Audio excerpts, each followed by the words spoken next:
جلوائے جانا، جلوائے جانا، جلوائے جانا، جلوائے جانا، مولایا صلی وسلم دائما ابدا علی۔ السلام علیکم ورحمۃ اللہ وبرکاتہ۔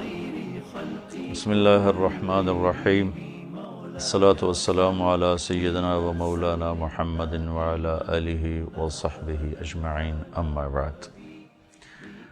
اللہ تعالیٰ کے فضل و کرم سے رمضان کا مبارک مہینہ چل رہا ہے، اللہ میں اس کی قدر دانی کی توفیق نصیب فرمائے۔ اس مہینے کا سب سے بڑا عمل تو روزہ ہے، جو اللہ تعالیٰ نے پہلوں پر بھی فرض کیا اور ہمارے اوپر بھی۔ یا ایھا الذین آمنوا کتب علیکم الصیام کما کتب علی الذین من قبلکم، ایمان والو تم پر روزہ فرض کیا گیا جیسے پہلوں پر فرض کیا گیا۔ اس کی آؤٹ پٹ کیا ہے؟ روزہ رکھیں گے تو کیا ہوگا؟ اللہ تعالیٰ فرماتے ہیں لعلکم تتقون، تمہیں تقوی نصیب ہوگا۔ روزے پر اگر ہمیں تقوی ملا تو پھر کیا ہوگا؟ تو اللہ تعالیٰ فرماتے ہیں من یتق اللہ یجعل لہ مخرج ویرزقہ من حیث لا یحتسب، جو تقوی اختیار کرتے ہیں تو اللہ ان کے لیے ہر مشکل سے راستہ پیدا فرماتے ہیں، ہر تنگی سے اس کے لیے آسانی کشادگی فرماتے ہیں، اور وہاں سے رزق دیتے ہیں جہاں سے خواب و خیال بھی نہیں ہوتا۔ اور اگر تقوی ہوگا تو کیا ہوگا؟ اللہ تعالیٰ فرماتے ہیں ان اللہ مع الذین اتقوا والذین هم محسنون، اللہ تعالیٰ تقوی والوں کے ساتھ ہے اور احسان کرنے والوں کے ساتھ ہے۔ تو یہ اتنا بڑا عمل ہے کہ ایک مہینے کی ہم تھوڑی سی بھوک پیاس برداشت کر لیں، تھوڑی سی اپنے اوپر ہم مشقت برداشت کر لیں تو اس کے بدلے میں ہمیں اللہ مل جائے گا، اور اگر ہمیں اللہ ملا تو سب کچھ ملا۔ کہ اللہ تعالیٰ فرماتے ہیں فَإِن وَجَدْتَنِي وَجَدْتَ كُلَّ شَيْءٍ وَإِن فُتَّنِي فَاتَكَ كُلُّ شَيْءٍ، میرے بندے اگر تم نے اللہ کو پایا سب کچھ پایا، اور اللہ کو کھو دیا سب کچھ کھو دیا۔ تو اس مہینے کا سب سے بڑا عمل تو روزہ رکھنا ہے، باقی چیزیں تو اس کے ساتھ جڑی ہوئی ہیں، لیکن بطور فرض میں سارے سننے والوں سے عرض کروں گا کہ اس کا اہتمام فرمائیں۔ یہ تو فرض روزہ ہے۔ نفلی روزے کے بارے میں ہمارے نبی نے کیا فرمایا؟ من صام یوما تطوعا ثم اعطی ملء الارض ذهبا لم یستوف ثوابه دون یوم الحساب، جس شخص نے نفل روزہ رکھا اور پھر پوری زمین 7 بر اعظم کو سونے سے بھر کر اسے پیش کیا گیا کہ جناب جو آپ نے نفل روزہ رکھا تھا یہ اس کا بدلہ ہے، تو ہمارے نبی نے فرمایا کہ یہ پوری دنیا بھری ہوئی، سونے کی بھری ہوئی دنیا اس ایک نفل روزے کا بدلہ نہیں بن سکتی، اس کا بدلہ اسے اللہ تعالیٰ ہی دے گا۔ اور اللہ تعالیٰ کے نبی کا فرمان ہے کہ روزے کا بدلہ اللہ تعالیٰ خود ہے، ہر چیز کا بدلہ برکت، جنت، بخشش، مغفرت، روزے کا بدلہ اللہ خود ہے۔ الصوم لی وانا اجزا بہ، روزہ میرے لیے ہے اور میں روزے کی جزا خود ہوں۔ یہ بہت بڑا عمل اللہ نے ہمیں دیا۔ جب نفل روزے میں 7 بر اعظم سونے سے بھرے ہوئے قیمت نہیں بن سکتے، فرض روزہ، حضرت علی رضی اللہ عنہ کا فرمان ہے جس نے فرض روزہ چھوڑ دیا جان بوجھ کے اور پھر قیامت تک روزے رکھتا رہا تو اس ایک روزے کا بدلہ نہیں بن سکتا، اس کے برابر نہیں ہو سکتا۔ تو یہ سیزن ہے کمائی کا اور اللہ پاک کی رحمتوں کا۔ ابو ہریرہ رضی اللہ تعالیٰ عنہ فرماتے ہیں کہ اللہ کے نبی صلی اللہ تعالیٰ علیہ وسلم نے فرمایا کہ اللہ نے میری امت کو اس رمضان میں 5 چیزیں وہ دی ہیں جو پہلی امت کے روزہ رکھنے والوں کو نہیں دی۔ تو پہلی چیز ہے کہ خلوف فم الصائم اطیب عند اللہ من ریح المسک، کہ معدہ خالی ہونے سے ایک سمیل اٹھتی ہے جو منہ میں آنے شروع ہو جاتی، جو ہمیں اچھی نہیں لگتی، لیکن میرے نبی نے فرمایا کہ یہ جو ان کے منہ سے اٹھنے والی معدے کی سمیل ہے یہ اللہ تعالیٰ کو سب سے اعلیٰ خوشبو مشک ہے، اس سے زیادہ پسندیدہ ہے۔ کہ اللہ کے لیے انہوں نے بھوک برداشت کی تو اس پر جو اسمیل پیدا ہوئی تو اللہ کے نزدیک وہ دنیا کی سب سے اعلیٰ خوشبو سے زیادہ پسندیدہ ہے میرے اللہ کو۔ دوسری دولت ان کو یہ ملی ہے جو پہلی امتوں کو نہیں ملی، تستغفر لہم حیطان فی البحر، ان کے لیے سمندر کی مچھلیاں بھی دعا کرتی ہیں اور ساری مخلوق ان کے لیے دعا کرتی ہے روزہ رکھنے والوں کے لیے۔ تیسری دولت کہ اس میں تصفد فیہ مردۃ الشیاطین، اس میں سارے بڑے بڑے شیطان قید کر دیے جاتے ہیں۔ اس لیے آپ دیکھتے ہیں کہ رمضان میں ایک دم نمازی بڑھ جاتے ہیں، ٹوپیاں سر پہ آ جاتی ہیں، قرآن کھل جاتے ہیں، اور جو ہی رمضان جاتا ہے تو پھر نماز بھی غائب ہو جاتی ہے، ٹوپی بھی غائب ہو جاتی ہے، قرآن بھی غائب ہو جاتا ہے۔ وہ شیطان آ کے پھر دوبارہ پکڑ لیتے ہیں۔ چوتھی دولت اللہ تعالیٰ نے اس امت کو رمضان کی عطا فرمائی ہے کہ اللہ تعالیٰ جنت کے دروازے کھول دیتا ہے، جہنم کے بند کر دیتا ہے، اور جنت کو سجاتا ہے اور اس کو مزید ڈیکوریٹ کر کے کہتا ہے یوشک عبادی الصالحون ان یلقوا عنہم المؤونۃ ویسیروا الیک، کہ میرے بندے بہت جلدی دنیا کی مشقتوں سے نکل کر تیرے پاس آنے والے ہیں۔ روزانہ جنت کو روزہ رکھنے والوں کے لیے سجایا جاتا ہے۔ اور پانچویں دولت یہ ہے کہ رمضان کی آخری رات ان سب کی بخشش ہو جاتی۔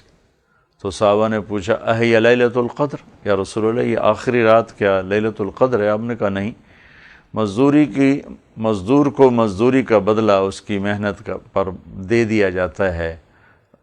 امت نے، مرد عورت نے جو رمضان کے روزے رکھے، رات کو تراویح پڑھی، آخری رات اللہ تعالیٰ ان کے لیے بخشش کا اعلان فرماتا۔ ایک اور حدیث میں پیش کرتا ہوں، کعب بن عجرہ رضی اللہ تعالیٰ عنہ فرماتے ہیں کہ اللہ کے نبی نے ہمیں فرمایا کہ ممبر کے قریب ہو جاؤ، تو ہم لوگ قریب ہوئے۔ اب ممبر پر چڑھے، پہلی سیڑھی پر قدم رکھا تو آپ نے کہا آمین، پھر دوسری سیڑھی پر قدم رکھا آپ نے فرمایا آمین، پھر تیسری سیڑھی پر قدم رکھا آپ نے فرمایا آمین۔ تو صحابہ نے بعد میں پوچھا یا رسول اللہ یہ ہم نے آج نئی بات دیکھی کہ آپ ہر سٹیپ پر آمین فرما رہے تھے، یہ کیا تھا؟ تو آپ نے فرمایا کہ میرے پاس جبریل آیا تھا اور اس نے کہا کہ یا رسول اللہ بڑا ہی بد نصیب ہے اور بڑا ہی وہ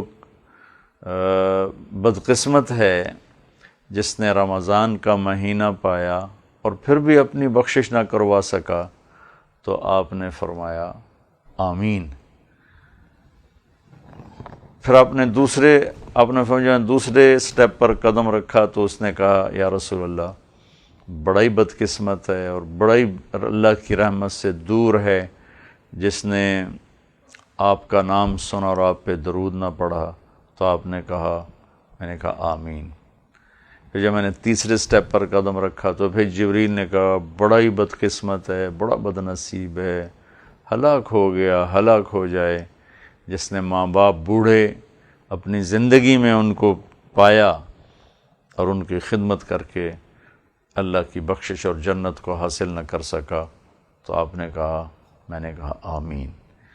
تو رمضان ملا اور بخشش نہ ہوئی تو ہلاک ہو گیا، تو میرے نبی نے کہا آمین۔ آپ کا نام مبارک آیا اور درود نہ پڑھا تو وہ ہلاک ہوا، میرے نبی نے کہا آمین۔ بوڑھے ماں باپ ملے اور ان کی خدمت کر کے جنت نہ بنا سکا تو وہ ہلاک ہوا، تو آپ نے کہا آمین۔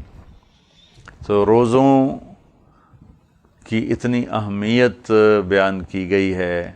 میرے نبی تو صوم وصال رکھتے تھے کہ آج روزہ رکھتے تھے، ہفتے کے بعد افطار فرماتے تھے۔ عبداللہ بن زبیر رضی اللہ عنہ نے اس سنت کو زندہ کیا تھا۔ ان کو اللہ نے ایک طاقت دی تھی، اللہ کے نبی نے کپنگ کروائی، جو پاکستان میں اب چل پڑی، اس کو عربی میں حجامہ کہتے ہیں، خون نکالتا۔ تو جب کٹھا ہو گیا تو آپ نے اس سے کہا، عبداللہ بن زبیر سے فرمایا کہ جاؤ اس کو زمین میں دفن کر دو۔ وہ باہر گئے، سارا پی لیا۔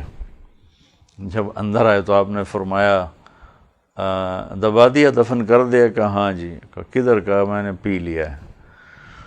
تو اس کی وجہ سے ان کے اندر ایک ایکسٹرا آرڈینری طاقت تھی جو عام لوگوں میں نہیں تھی۔ وہ رمضان میں پہلا روزہ رکھتے تھے اور پھر 15 دن کے بعد افطاری فرماتے تھے۔ 15 دن نہ کھاتے نہ پیتے، اور پھر 15 دن کے بعد سحری فرماتے اور آخری روزے پر جا کر افطاری فرماتے تھے۔ اللہ نے ان کو ایک وہ اس خون کی وجہ سے طاقت دی تھی۔ اور مدینہ سے چلتے تھے روزہ رکھ کے، اور 8 دن کے بعد پورا سفر، صحرا بھی ہے، پہاڑ بھی ہیں، طے کرتے ہوئے مکے پہنچ کر 7 دن بعد پہنچیں، 8 دن بعد پہنچیں، 9 دن بعد پہنچیں، مکے پہنچ کے افطار فرمایا کرتے تھے۔ بہت بڑے لوگ تھے۔ ہمارے لیے اتنا ہی بہت ہے کہ ہم سحری افطاری کھا کے یہ تھوڑی سی بھوک اور پیاس کو برداشت کر لیں تو پوری اللہ کی رحمتوں کے چھاؤں میں ہم آ جائیں گے، اور دعائیں قبول ہوں گی۔ کہ جو آدمی روزے میں ہوتا ہے اور افطاری کے وقت ہاتھ اٹھاتا ہے تو اللہ عرش کے فرشتوں سے فرماتا ہے اپنی دعا چھوڑ دو، اپنی عبادت چھوڑ دو، اس بندے اور بندی کی دعا پر آمین کہو۔ سحری کے وقت میں آدمی ہاتھ اٹھاتا ہے تو اللہ تعالیٰ کی طرف سے قبولیت کے فیصلے ہوتے ہیں۔ تو جتنے سننے والے حضرات ہیں، خواتین ہیں، ان سے میں عرض کروں گا تھوڑی سی ہمت کر کے اس روزے کو نبھا لیں۔ یہ اللہ کی طرف سے بہت بڑی نعمت دی گئی ہے، اور جنت کے 8 دروازوں میں ایک دروازے کا نام ہے ریان۔ وہ دروازہ صرف روزہ رکھنے والوں کے لیے ہے کہ اللہ تعالیٰ کی طرف سے اعلان ہوگا کہ جو دنیا میں روزے کا اہتمام فرماتے تھے وہ سب اس دروازے سے انٹر ہو جائیں۔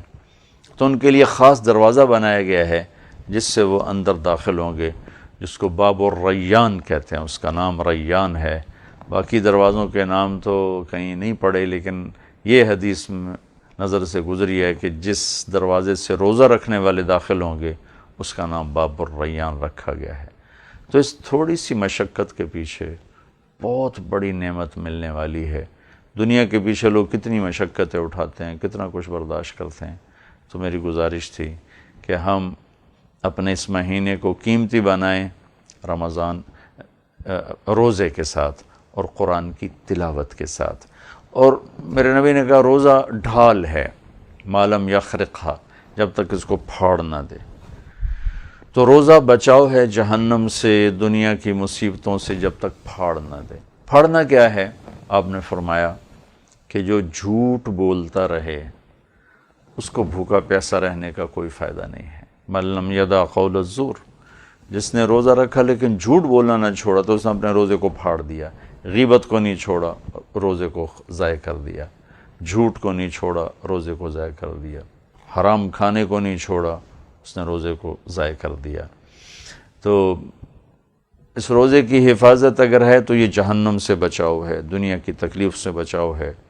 اس میں یہ چند چیزیں بڑے کبیرہ گناہ ہیں، اس میں خاص طور پہ جھوٹ بولنا، غیبت کرنا، سود کھانا، جوا ہے، شراب ہے، زنا ہے، ماں باپ کی نافرمانی ہے، رشتہ داروں سے لڑائیاں جھگڑے ہیں، لوگوں کے بارے میں دل میں نفرت، کینہ اور بغض ہے۔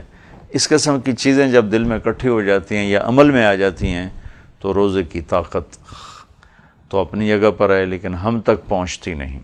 جیسے اوپر سے سگنل آ رہے ہوں لیکن ہماری چپ ایکٹیویٹ نہ ہو تو سگنل وصول نہیں ہوتے۔